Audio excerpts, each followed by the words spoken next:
Muy buenos días. Vamos a dar inicio a la Junta Semanal de Análisis. En el día de hoy vamos a darles una actualización de los mercados. También vamos a hablar de lo que ha pasado en el conflicto entre Rusia y Ucrania. Vamos a hablar de la reunión próxima de Banxico, hoy a la 1 de la tarde. Vamos a hablar de por qué se ha estado apreciando el peso en estas últimas semanas. Vemos una ganancia de 9 días consecutivos. Y vamos a analizar lo que es el costo de acarreo. Y finalmente vamos a darles los soportes y resistencias para lo que resta de la semana, el día de hoy y el día de mañana. Primero, como siempre, vamos a darles el calendario económico semanal. El lunes tuvimos el discurso de Jerome Powell, vamos a hablar más a fondo de esto más adelante. Y también tuvimos el índice de precios al productor de Alemania, los cuales se ubicaron en 25.9% por debajo del 26.1%. Recordemos que este es un dato que señala inflación, por lo que vemos ya una cierta relajación en esta parte, pero sigue siendo una lectura muy elevada. El día martes tuvimos discursos de varios miembros, tanto de la Fed como del Banco Central Europeo. El día miércoles tuvimos los datos de inflación anual de Reino Unido, los cuales se ubicaron en 6.2%, por arriba del estimado del 5.9%, mientras que la lectura subyacente se ubicó en 5.2%, mayor al 5 esperado. Estas son las lecturas más altas registradas de inflación en Reino Unido en más de 30 años. El día de hoy es un día con mucha actividad. Empezamos la mañana con los datos de inflación anual quincenal de México, los cuales se ubicaron en 7.29%, sorprendentemente por debajo del esperado 7.34%, mientras que los datos subyacentes también se ubicaron por debajo en 6.68%, de lo que se esperaba 6.73%. Esta sigue siendo de igual manera datos elevados, pero es una buena señal. Más adelante, como les comentaba, tendremos la decisión de política monetaria de Banxico a la 1 de la tarde, donde se espera un aumento de 50 puntos base para que se coloque la tasa en 6.5%. Y también tuvimos las ventas minoristas anuales, que se ubicaron en 6.7%, mejor a lo esperado de 6.1%, señalando que todavía continúa el consumo relativamente fuerte a pesar del alza de precios. Por otra parte, tuvimos los datos de manufacturas y servicios tanto en Estados Unidos como en Reino Unido y en Europa. La mayoría de estos datos se ubicaron mejor a lo que se esperaba, lo que es una buena señal. Y también tuvimos en la mañana la cumbre de los líderes de la Unión Europea con Estados Unidos y Ucrania, es decir, muchos miembros de la OTAN. Vamos a tocar este tema también más a fondo cuando lleguemos a la parte de la actualización del conflicto entre Rusia y Ucrania. Y ya para cerrar, el día de mañana tendremos la continuación de estas pláticas y tendremos las ventas minoristas anuales del Reino Unido, las cuales se esperan ubicar en 7.8%, aunado el sentimiento del consumidor por la Universidad de Michigan de Estados Unidos, que espera ubicarlo en 59.7%. Y bueno, ahora en esta junta queremos hacer algo distinto. En las juntas pasadas hemos hablado mayormente de lo que ha sucedido con Rusia y Ucrania, pero ahora que los mercados tienen esta situación mayormente descontada, podemos tocar otros temas, empezando por los máximos históricos que vio la Bolsa Mexicana de Valores la semana anterior. El viernes cerró la bolsa en 55.467 puntos, mientras que Viva, la otra bolsa mexicana, cerró con 1.145 puntos. Hemos estado viendo un gran desempeño de la bolsa mexicana, particularmente por las atractivas valuaciones que ven los inversionistas, mayor diversificación en estos tiempos de incertidumbre. Y vemos aquí, como pueden ver, tenemos una imagen con una flecha roja señalando una raya. Bueno, para empezar tenemos en la gráfica superior el desempeño de la Bolsa Mexicana de Valores, conformado por el IPC. Debajo de esta tenemos Viva y hasta abajo tenemos el volumen. Y ahora sí, la flecha que estamos señalando es una línea de volumen que representa un refortalecimiento de esta tendencia alcista que estamos viendo. Cuando vemos gran volumen, eso significa que estamos viendo un refuerzo en la tendencia. Entonces, esta es una buena señal para la bolsa mexicana, que ahora ya está operando con pérdidas marginales a comparación de las ganancias que hemos estado viendo en los últimos días, pero sigue en una muy buena tendencia. Por otra parte, también tuvimos un desempeño muy bueno en las bolsas asiáticas, particularmente las chinas, y esto se debió a que el Comité de Finanzas chino decidió que relajarán un poco el escrutinio y las regulaciones que tienen impuestas sobre sus compañías. Recordemos que muchas de sus compañías estaban siendo revisadas por el gobierno chino y sancionadas también. Y ahora el gobierno chino está intentando desalentar un poco esto para que las compañías puedan crecer sin estar tan controladas por el gobierno.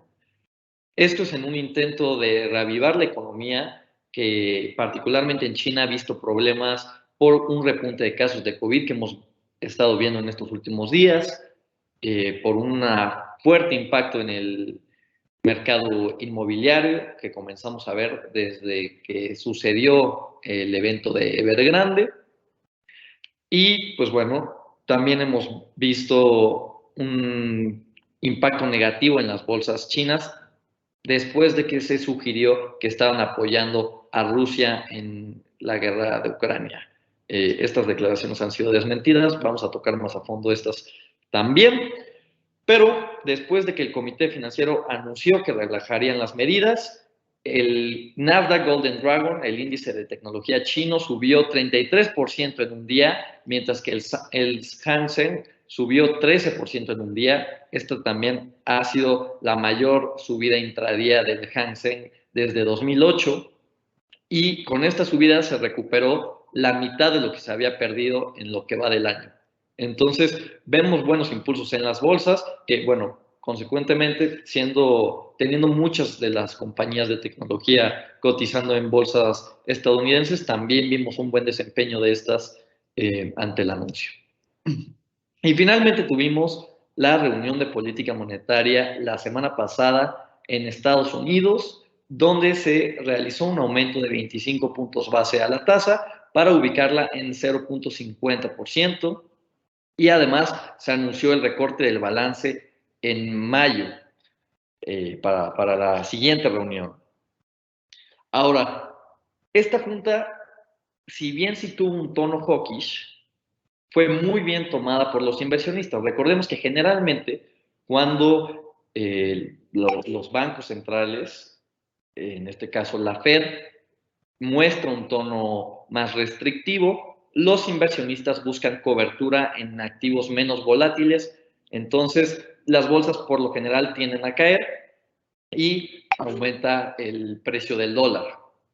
Eso es lo que generalmente vemos. Sin embargo, en esta ocasión no vimos una reacción negativa por parte de los inversionistas, las bolsas repuntaron, el dólar avanzó marginalmente, y lo único que sí es que vimos un fuerte repunte en el rendimiento de los bonos del Tesoro, esto claro por las percepciones de inflación a futuro, pero esta buena reacción se debió a que, en primer lugar, ya estaba descontado un aumento de 25 puntos base, era lo que la mayoría de los mercados ya tenía en cuenta, y además el presidente de la Fed, Jerome Powell, anunció que la economía era suficientemente fuerte para aguantar el alza de tasas que se venía.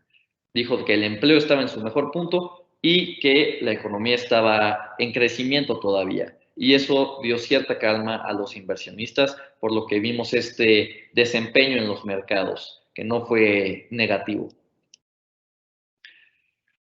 Ahora sí, terminando con la actualización de mercados, vamos a enfocarnos más en el conflicto entre Rusia y Ucrania. Recordemos que este conflicto sigue todavía y sigue siendo un factor importante, a pesar de que los mercados ya lo hayan descontado un poco.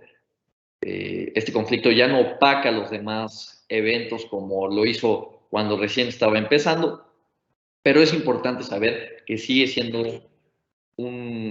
teniendo un impacto fuerte en la economía y en todo lo que estamos viendo alrededor del mundo. Entonces, iniciamos con la reunión que tuvo el presidente de Estados Unidos, Joe Biden, con el presidente chino, Xi Jinping, donde además de pedirle al presidente chino que le insistiera al presidente Putin que detuviera los ataques, a pesar de decirle que detuviera los ataques,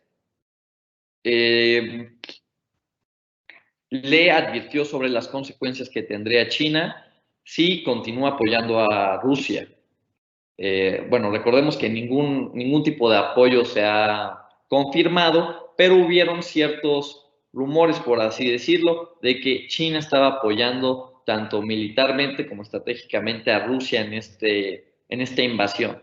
Sin embargo, China ya negó todo este tipo de afirmaciones y ha dicho que no quieren verse involucrados en esta guerra, no quieren ver una crisis con Ucrania y que no se debería de recurrir al uso de armas para resolver este conflicto. Entonces, China ya quedó deslindado del conflicto por el momento. Todavía habrá una reunión más el 1 de abril entre China y la Unión Europea, pero todo pinta a que China no está apoyando a Rusia.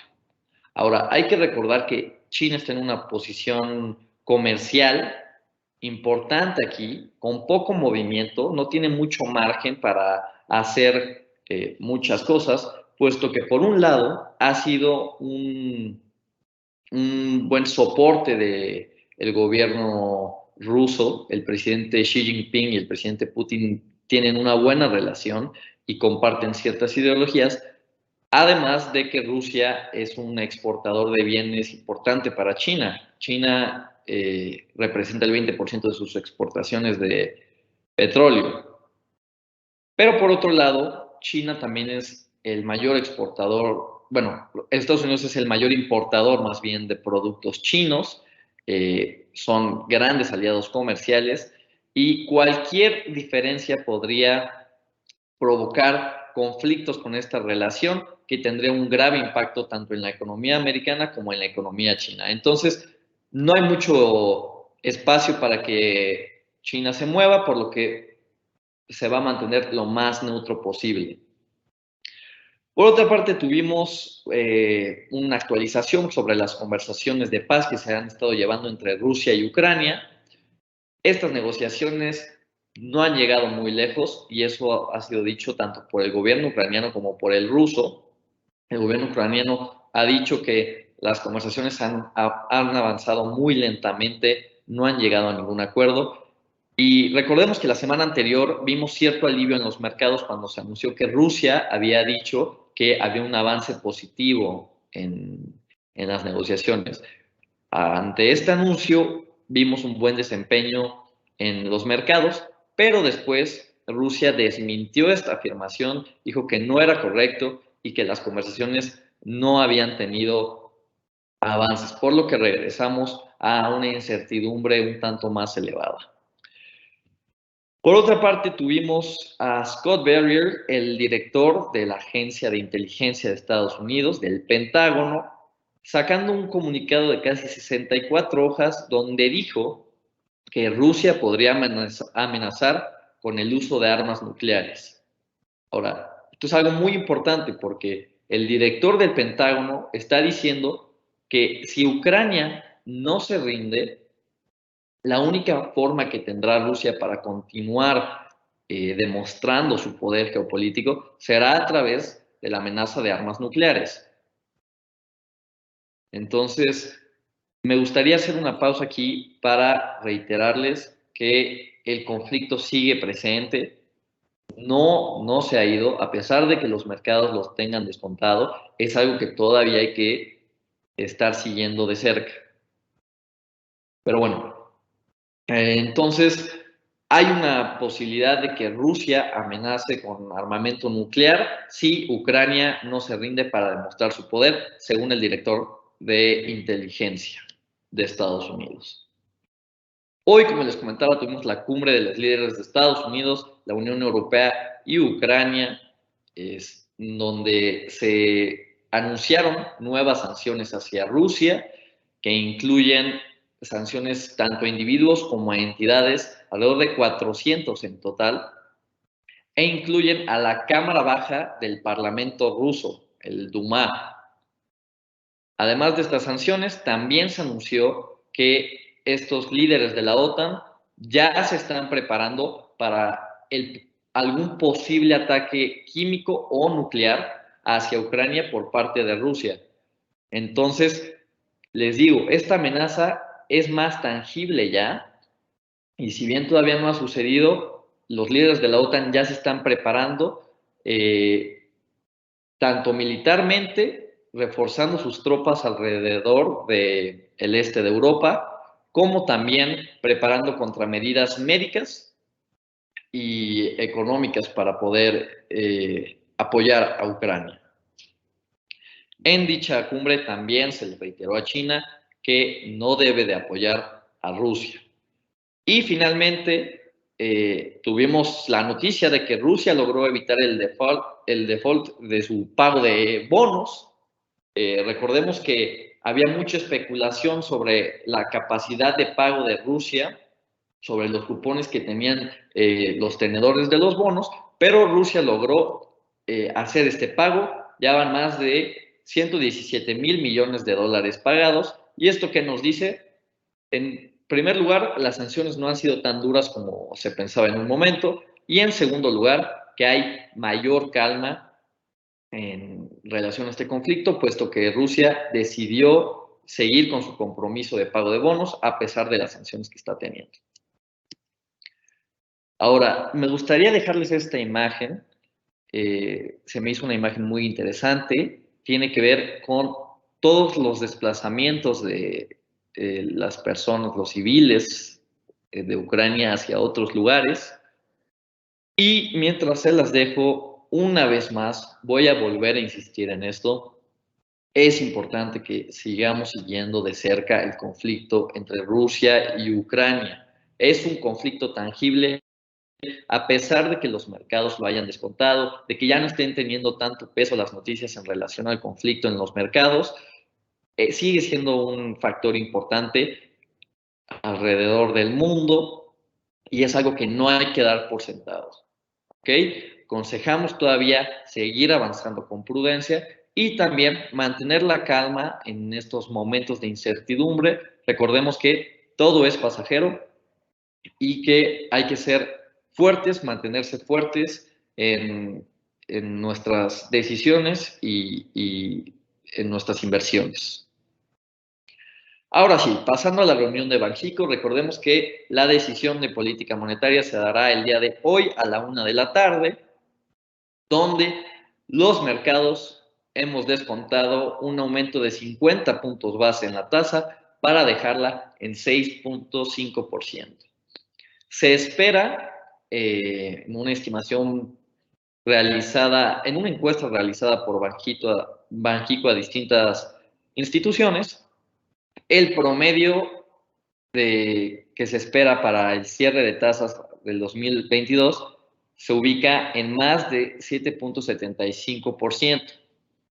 Entonces, esperamos todavía más alzas en lo que resta del año. Y bueno, vamos a platicar de lo que sabemos. Recordemos que la inflación, como ya vieron, sigue elevada. La inflación anual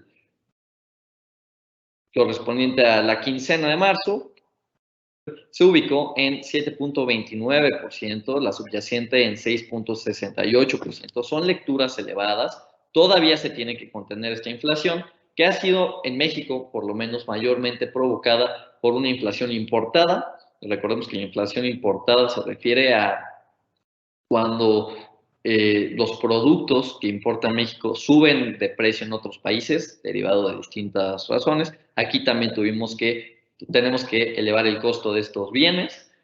Entonces, vemos una parte de inflación derivada de la inflación importada y mayormente vista por los problemas en la cadena de suministro, derivados tanto por el repunte de casos de COVID y las medidas de restricción, como también por el conflicto geopolítico, por supuesto. Entonces, Recordemos que el subgobernador del Banco de México, Jonathan Heath, uno de los gobernadores más hawkish que hay en Banxico, sugirió seguir el ritmo que lleva la Fed e incluso ir de manera más acelerada. Él también llegó a sugerir en las minutas de la reunión de enero un aumento de 75 puntos base. Entonces, la postura, por lo menos de algunos de los gobernadores, es hawkish. Nosotros creemos que va a ser de 50 puntos base la decisión, pero sí vamos a poner mucha atención, especialmente a el voto, para ver en dónde están parados los distintos gobernadores y qué tan hawkish están. Ahora, ustedes han visto que el tipo de cambio se ha comportado de una manera particular y esto, bueno, el peso ha visto una apreciación, se ha fortalecido contra el dólar y esto partiendo desde la reunión de la Fed, que es curioso. Recordemos que, como les comentaba, generalmente cuando la Fed se muestra hawkish y hace un alza de tasas, como lo hizo la semana anterior con 25 puntos base, el dólar se fortalece y por lo tanto el peso pierde fuerza. Vemos en ese caso el tipo de cambio subir. Pero, como les comentaba, los mercados se han comportado de una manera particular en esta situación y el peso ha visto una apreciación. El tipo de cambio ha bajado. Y esto es por dos motivos. El primero es por el que ya les comentaba, que es que los mercados se tomaron muy bien la reunión de política monetaria de Estados Unidos. Y la segunda son por los movimientos de acarreo. Ahora, antes de que comience a explicar esto, les quiero enseñar aquí a lo que me refiero. Por lo general, aquí tenemos una gráfica con el DXY, recordemos que este es el índice del dólar, y tenemos una gráfica con el tipo de cambio. Por lo general, el tipo de cambio sigue el rendimiento del DXY. Entonces, aquí en la primera mitad del lado izquierdo, vemos cómo es la correlación entre el DXY y el tipo de cambio, muy similar, se mueven de igual manera y este es general el comportamiento más común. Pero a partir del 10-11 de marzo ya comenzamos a ver una divergencia. A pesar de que el dólar agarre fuerza, el peso también se está viendo fuerte y no se está viendo débil frente al dólar. Entonces, ¿esto por qué lo estamos viendo? Los movimientos de carry trade. Carry trade o movimientos de acarreo o movimientos de carry, como le quieran llamar, quiere decir lo siguiente. Este es un ejemplo, las cifras no son reales, solamente es para que se den una idea de lo que significa. Supongamos que la tasa de préstamo en Estados Unidos es de 3%. Yo soy un inversionista estadounidense y el gobierno de Estados Unidos me presta a mí a una tasa de 3%. Ahora, yo veo que el rendimiento de los bonos de México es alto.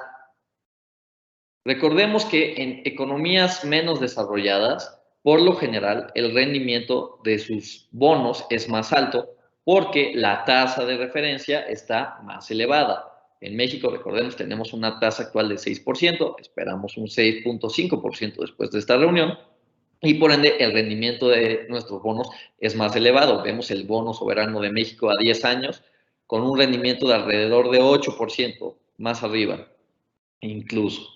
Entonces, yo como inversionista voy a buscar cambiar mis dólares por pesos y esos pesos utilizarlos para comprar bonos. Entonces, así voy a tener un beneficio del diferencial de tasas aquí que vemos, que sería un beneficio de 5%. Pedí prestado al 3, pero acabé ganando 8. Mi rendimiento neto mi ganancia neta es de 5%.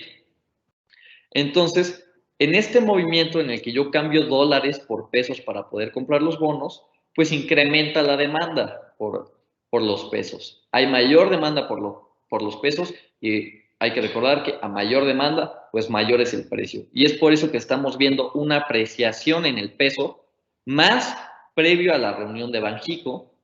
Hemos visto este muy buen desempeño del peso en 9 días seguidos, y esto se debe justamente a esto. Los inversionistas consideran que el aumento en la tasa de referencia de Banxico será de 50 puntos base, por lo que ahora con un aumento en la tasa de interés, pues habrá un mejor rendimiento o una mejor tasa de rendimiento en los bonos soberanos, y es por eso que están comprando pesos para poder beneficiarse de este diferencial de tasas, haciendo que el peso se aprecie. Ahora, ya terminado esto, vamos a ver las gráficas que vemos en cada junta. Tenemos el precio del petróleo ubicado alrededor de los $113. Recordemos que después del alza inminente que hubo en los precios del petróleo, lo vimos regresar por debajo de los $100, y ahora otra vez estamos viendo un ligero repunte, y esto se debe a que las percepciones en cuanto al mercado de petróleo sugieren presiones todavía en los costos. Estados Unidos ha dicho que el acuerdo nuclear con Irán no está avanzando, y es posible que no llegue a ningún lado las conversaciones. Recordemos que este acuerdo había dado cierta calma en el mercado petrolero, puesto que podría representar un, un, una, un contragolpe con las sanciones que estábamos viendo contra Rusia. Esto lo podría haber contrarrestado en cierta medida, pero pues bueno, vemos que no está habiendo mucho avance en ese acuerdo. Tenemos aquí el precio del oro. Recordemos que a mí me gusta poner el oro puesto que es un activo de cobertura. Cuando hay incertidumbre, los inversionistas se suelen cubrir en este tipo de activos. Vimos el oro llegar a 2000 hace un par de días, cuando las tensiones estaban más elevadas en relación al conflicto Rusia y Ucrania, pero ahora lo vemos ubicado alrededor de los $1,930, $1,940, lo que representa que ya no hay tanta percepción de riesgo en cuanto a este conflicto. Tenemos el índice VIX, que también es un representante de la volatilidad y de la incertidumbre en los mercados. Está ubicado alrededor de los 23, 24 puntos, y recordemos que arriba de 30 es una medida elevada, por lo que ahorita está en un buen nivel. Tenemos, como ya les comentaba, el desempeño de la bolsa mexicana, que ha tenido buenos rendimientos derivados de las atractivas valuaciones y de la diversificación de carteras y de portafolios por parte de los inversionistas. Tenemos de las bolsas más importantes de Estados Unidos, el S&P 500, que después de ver una importante baja, ya está rebotando y ya se ubica alrededor de los 4,500 puntos, 4,400, mucho mejor a lo que se estaba viendo previamente, y esto igual no solamente por una buena respuesta por parte de los inversionistas en relación a la reunión de la Fed, sino también porque hay menor incertidumbre en cuanto al conflicto geopolítico. Tenemos el tipo de cambio, del cual ya hablamos. Ahorita se ubica alrededor de los 20.16, 20.17, y consideramos que todavía podría bajar un poco más. Ahorita vamos a ver nuestros soportes y resistencias. Y tenemos el DXY, que a pesar de que ha tenido movimientos marginales e incluso ciertas pérdidas en los últimos días, sigue con fuerza. Permítanme un segundo, ahí está. Ahora sí, los niveles técnicos que tenemos para los días restantes, es decir, hoy y mañana, para el tipo de cambio, se ubican principalmente entre el 20.30 y el 20.10, con mayor fuerza en la tendencia bajista. Esto puesto a lo que ya hemos platicado de los movimientos de carry trade previos a la reunión de Banxico. Ahora, consideramos que los mercados ya tienen muy descontado un aumento de 50 puntos base. Entonces, de que se llegue a dar esta decisión, podríamos todavía ver una tendencia bajista en el tipo de cambio, una apreciación en el peso, pero tal vez no lo suficientemente fuerte como para cruzar y romper la barrera de los 19 pesos por dólar. Sí es una posibilidad, pero nosotros consideramos que el segundo soporte está ubicado en los 20 pesos con 0 centavos.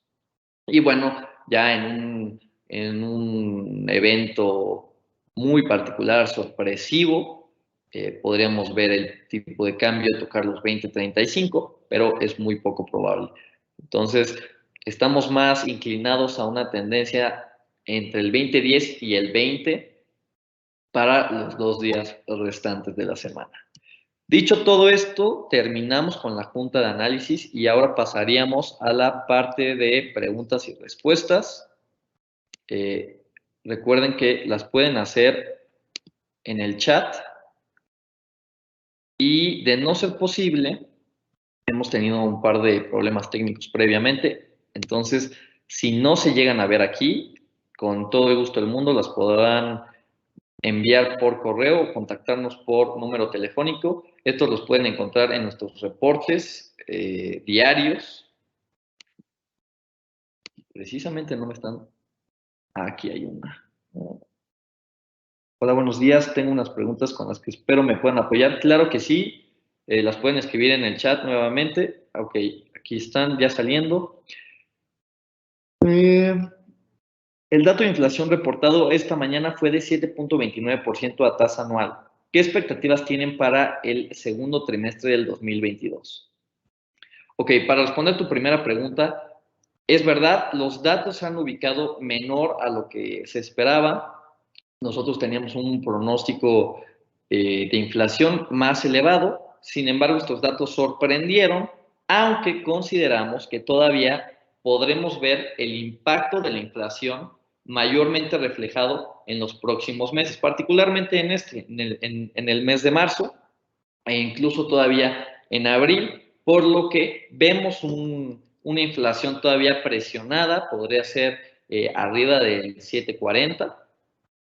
Entonces, eso es lo que consideramos. Todavía podría seguir presionada debido a que se está reflejando el impacto de las cadenas de suministro que hemos estado anunciando ya previamente. ¿Qué expectativa? No, pues ya, la Fed ya dejó claro que hará lo que sea necesario para contener la inflación. ¿Consideran que tendremos un aumento de spreads entre la curva de corto plazo versus largo plazo? Sí, ya estamos viendo, para empezar, un aplanamiento en la curva de los bonos de Estados Unidos, y esto es porque las percepciones de riesgo inflacionario han incrementado. Ahora, con esto que mencionas, que la Fed ha dicho que hará lo necesario para contener la inflación, incluso llegando a sugerir un aumento de 50 puntos base. Recordemos que en los discursos de los gobernadores de la Fed en esta semana se llegó a sugerir un aumento de 50 puntos base para la próxima o próximas reuniones. Entonces, en ese caso, sí podríamos ver que la curva regrese otra vez bueno, a sus niveles normales, por así decirlo. Sí podríamos ver todavía un menor aplanamiento de la curva, pero tendremos que esperar todavía para la reunión de mayo para ver cómo se comportan las percepciones de inflación. ¿Qué impacto tendrá el aumento de tasas de referencias en la economía real? ¿Es posible una recesión? Miren, como hemos comentado en juntas anteriores, sí es posible entrar en un periodo recesionario, incluso en un periodo de estanflación, pero consideramos que por lo menos Banxico está tomando una decisión adecuada si es que llegan a hacer el aumento de 50 puntos base, porque creemos que a partir de este aumento, ya para las próximas reuniones que partirán de mayo, se podrían seguir por aumentos de 25 puntos base, ya disminuidos para no tener un impacto tan fuerte en la economía. tendremos que inclinarnos en los datos de expansión económica y si los datos continúan fuertes, pues bueno, este riesgo de recesión sería menor. Pero por supuesto tendrá que haber una buena colaboración entre las políticas fiscales y las políticas monetarias para poder contrarrestar el efecto de ambas. Y pues bueno, si ya no hay más preguntas, damos por terminada la junta semanal. Recuerden que esta se sube a YouTube por si no la pueden ver. Y también, pues bueno, pueden seguirnos en nuestras redes sociales o unirse a nuestra lista de difusión para recibir todos nuestros reportes. Con esto me despido. Muchas gracias y nos vemos la siguiente semana. Hasta luego.